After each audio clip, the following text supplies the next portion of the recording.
a speaker tonight for our final speaker, Keith Brown.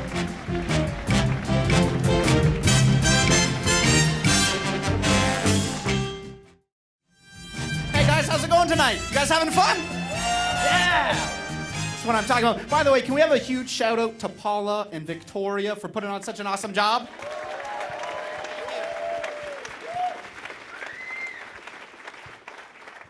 I want to tell you a story about serendipity, and I'm not talking about being in the right place at the right time. I believe in the serendipity that Lee Trevino espoused back in the 70s, the golfer. He said, the harder I practice, the luckier I get. Those are words I thoroughly believe in. I also believe in to not judge a book by its cover, because you never know if it's an opportunity waiting in disguise, and if that person is willing to do something for you. So it all starts on New Year's Eve in 2008. I'm in the Czech Republic with my family. We're on vacation to watch the World Juniors. By a show of hands, who here knows what the World Juniors are? Yeah, by a show of hands, who here does not? The World Juniors is a hockey tournament, international. It's 20 and under. These are all young guys representing their country. This is some of the most exciting hockey you'll ever see. And a lot of these guys get drafted into the NHL. So me and my family, we fly to the Czech Republic. We're wearing our Canadian jerseys, and we walk into the arena. And there are 5,000 other Canadians there wearing their jerseys too. And that night, we whooped Denmark 4-1. That's right, giving us a perfect round robin. We were undefeated going into the playoffs. So after this game, 5,000 Canadians pour out of this hockey arena, and they're singing, they're laughing, they're drinking, and they're heading towards the train station.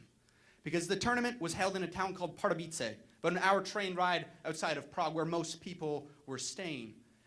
And as we're waiting for the train, it eventually pulls up. And the very last car in the procession stops in front of me and my family. It's very important to note that this last car is the bar car. So me and my family, we pour on. And there are seats of 2, and there are seats for 4. And all the seats are 4 taken up, so my family divides ourselves among the seats of 2. My parents sit down, my brothers sit down, and I sit down by myself. I take out a deck of playing cards, I place it on the table with the intent to practice. At this point in my life, I had a deck of cards on me at all times. And before I could even shuffle them, a gentleman approaches me, and he asks if he can sit down. He's wearing a Canadian jersey. His name is Bill. He's a lawyer from Saskatoon.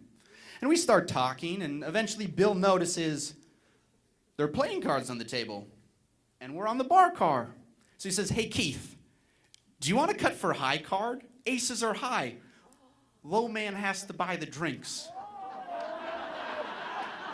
At this point, Bill has no idea that I'm a magician.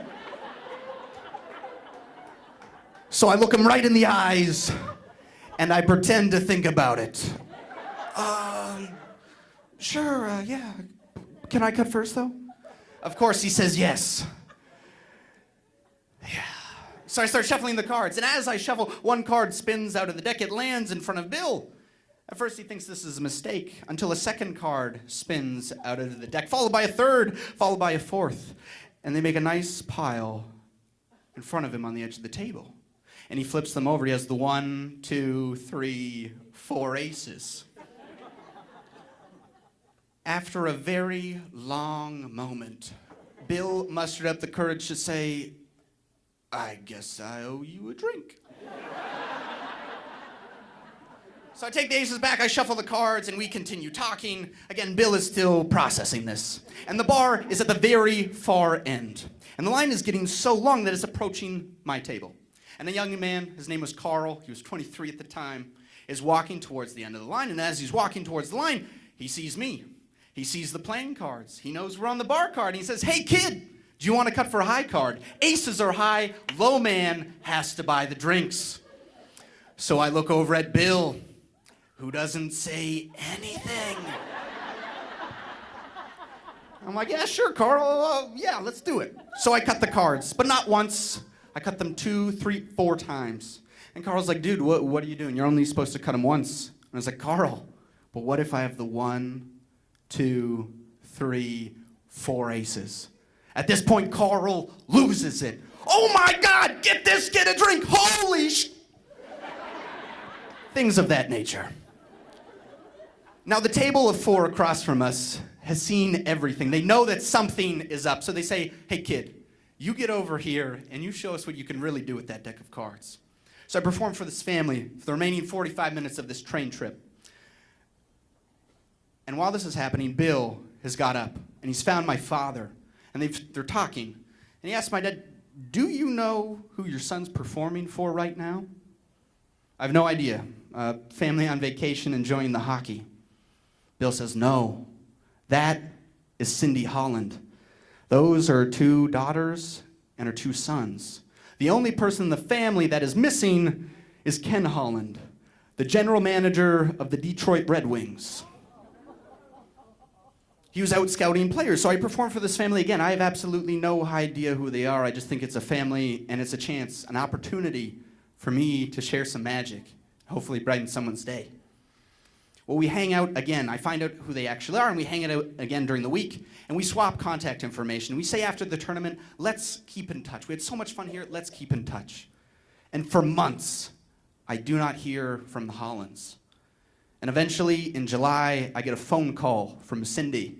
She's telling me she's having a party, and she wants me to be her guest of honor and perform magic for everybody. Of course, I say yes. I also asked Cindy if my parents can come.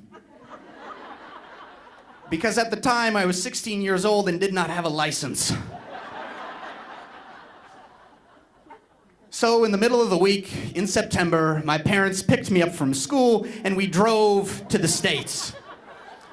And we're looking for the house when we realize there it is. Now there's a tradition in the NHL. I'm not sure if you're aware, but the winning team of the Stanley Cup, every single person on the team gets the cup for 1 day. And when I say every single person, I mean all the players, all the staff, all the management. And on this day in September, it was Ken Holland's day. And he was having a party, and we were on our way. So we round the corner, and there it is, on a table, on his front lawn, the Stanley Cup. And people are taking photos with it. And we go, I do some magic for them. We really have a great time. And I shared something special with them, something that I shared with you guys back in December. And the one thing is with this story is, again, it isn't about being in the right place at the right time. I told you that I believe in the harder I practice, the luckier I get. And there's one part of this story that I didn't tell you. Because see, when I took out those playing cards with the intent to practice, I wanted to practice one thing. And it was the one thing that I've been practicing for the last 6 months. It was how to cut to the 4 aces. So whether or not Bill sat down, I was gonna do it anyways. He just happened to ask me. 2 people within 5 minutes of each other. This has never happened in my life before, never happened again. But it was an opportunity in disguise, a chance. I had no idea who these people were or what they could do for me, but I knew what I could do for them. So I shared with them what I do most, with magic. And it just so happened to be, it was an opportunity in disguise. So never judge, or I learned to never judge a book by its cover, because you never know what someone can do for you. So ladies and gentlemen, I was 16 years old, and I got to go see the Stanley Cup. Thank you so much for your time. My name's Keith Brown. Cheers.